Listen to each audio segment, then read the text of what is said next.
morning to one and all who are listening me. I'm today talking about what is the hostility in India's neighborhood and what are its possible solutions. So, India is a country whose long arms were amputated in 1947, creating two dotted lines in the north, decked up in the blanket of ice and oxygen levels scarce enough to further the brave soldiers who protect this land of faith and pride from the warmth of their blood. Across these years since independence, this nation has at least seen four bloody wars and has remained untinged by any deceit or dacoit. But today we are in a new India with new questions. What to do with the Pakistani infiltration, how to deal with the Nepali aggression, and why is there a Chinese invasion? An answer to all of these questions can come from a man who ordinarily was a resident in the Lutyens, Delhi, with his capital at IIC. He would not have imagined himself as one of whom would fall the chance to deliver the 50th anniversary I-Day address from the Red Fort. Yes, I'm talking about Inder Kumar Gujral. Gujral ji in his doctrine centralized his focus on compassionate engagement with our neighbors. He wanted to impart a more humane, gentle, and a generous image of India to the smaller neighbors who are daunted by our size and power, which was a complete reverse from the hegemonic attitude of India, wherein these smaller countries were called as our protectorates. Many of their ambassadors were named as our viceroys.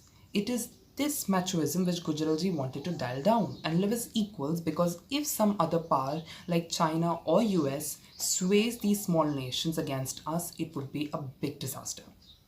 Modi ji also started with this Gujarat doctrine only.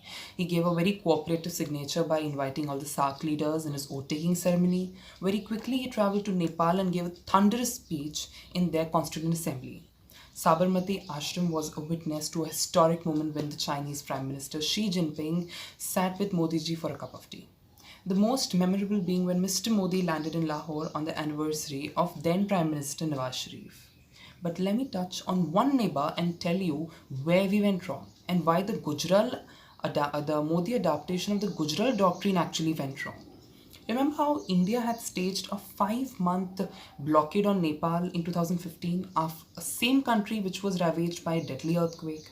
A top government official of India, I won't name him, he was being called as brash and imperial by this Nepali country.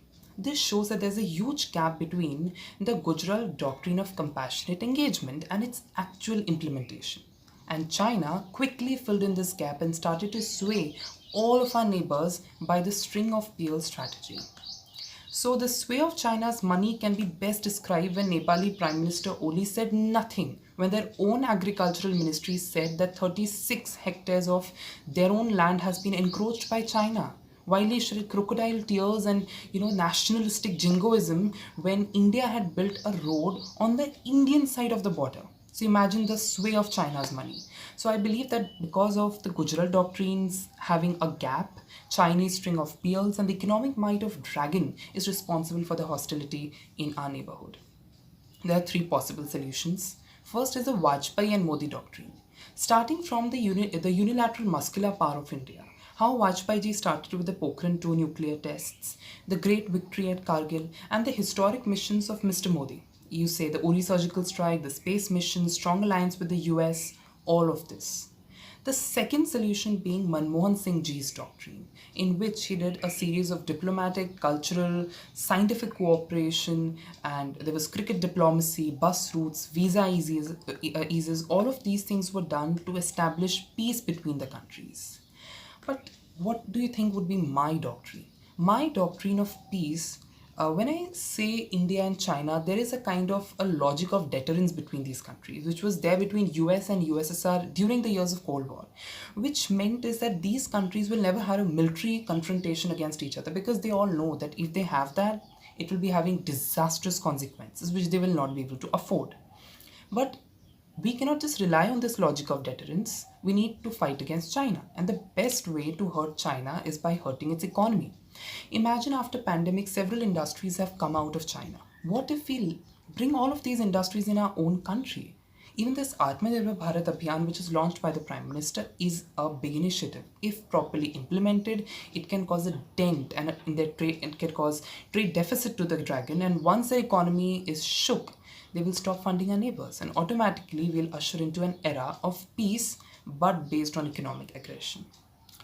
At the end, I must say that we need to remember a statement by the Chinese ambassador to the US. He says that India has conquered China culturally for 20 centuries without sending a single soldier across the border.